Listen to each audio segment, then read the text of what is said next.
Okay, the previous video talked about how Ann Case and Angus Deaton had found a rise in the mortality rate for middle-aged white males starting since 1999. This is incredibly unusual because typically death rates are going down. So what happened? The answer to that I think we can find in a series of papers that are referred to as the China shock papers. So, right, the question we have, what happened in 1999, right? If we think about the demographic that they're talking about, white, male, middle-aged, generally, the communities that we're seeing is the communities that depended more on manufacturing jobs, right? The demographic that they're talking about had a disproportionately high amount of the manufacturing jobs prior to that. So when we think about these, when we're talking about this, we have to remember that what we're talking about is they're starting from a state, right? The white male, middle age, they're starting from a state in the 1990s of being relatively privileged, right?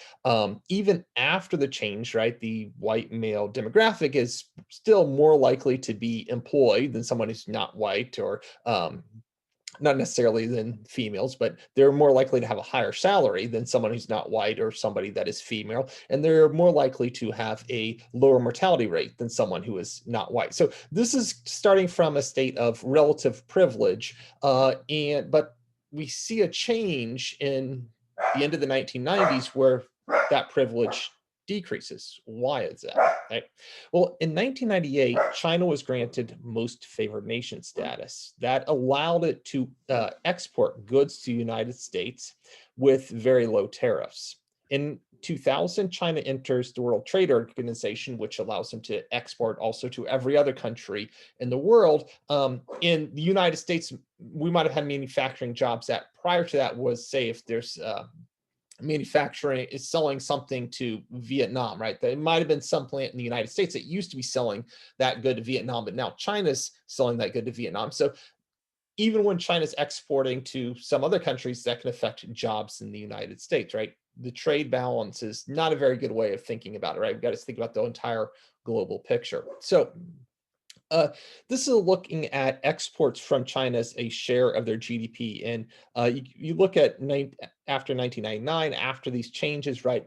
Exports from China just skyrocket, right? And so, excuse the sound of my dog barking if you can hear that. So we started to get a series of papers, starting with this paper from Otter, Derwin, and Hansen in 2014, um, that economists that paper started the mechanism that economists use to study the impact of this increased imports from China. Um, the method they used was looking at how exposed different communities were to Chinese trade, right? What we mean by exposed is they would look at each community and they'd see back in the 1990s, what percentage of the jobs in that community were creating something that China would go on to be a big exporter of.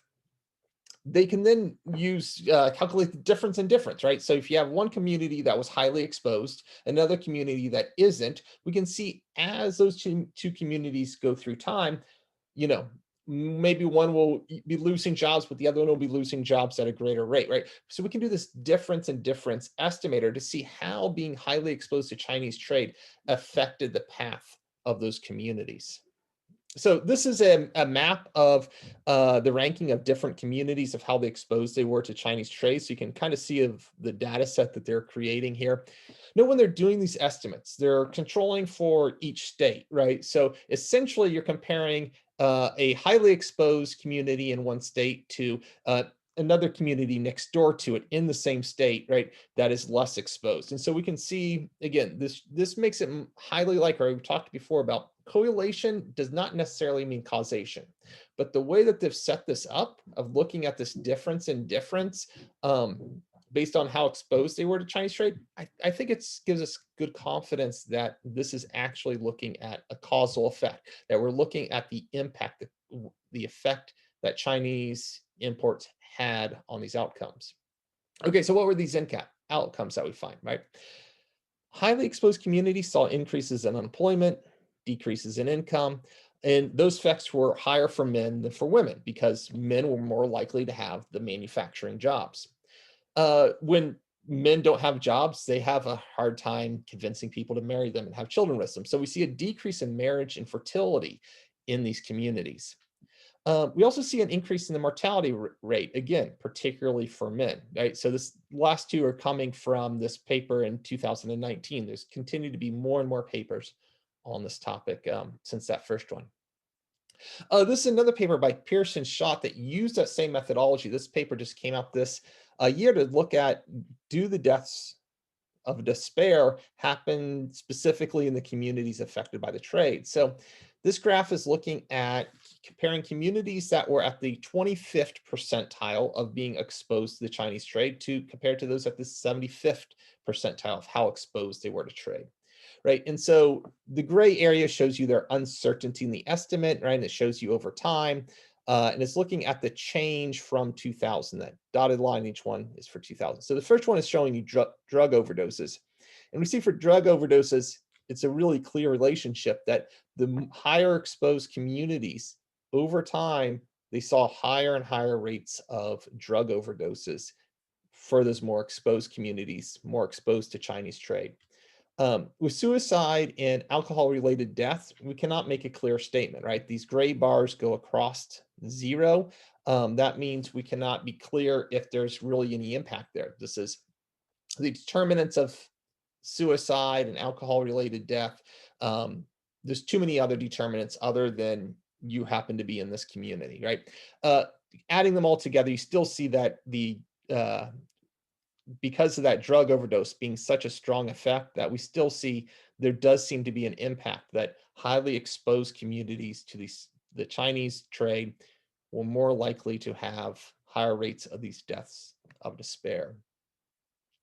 Uh, we also have done research on the extent to which this China shock, the imports from China, affects people's political viewpoints. There's a big literature that shows as people lose jobs, as the economy gets worse, in the parts of the business cycle, there's low amounts of jobs, that there is often a polarization of people going for more extreme candidates, and often that there is a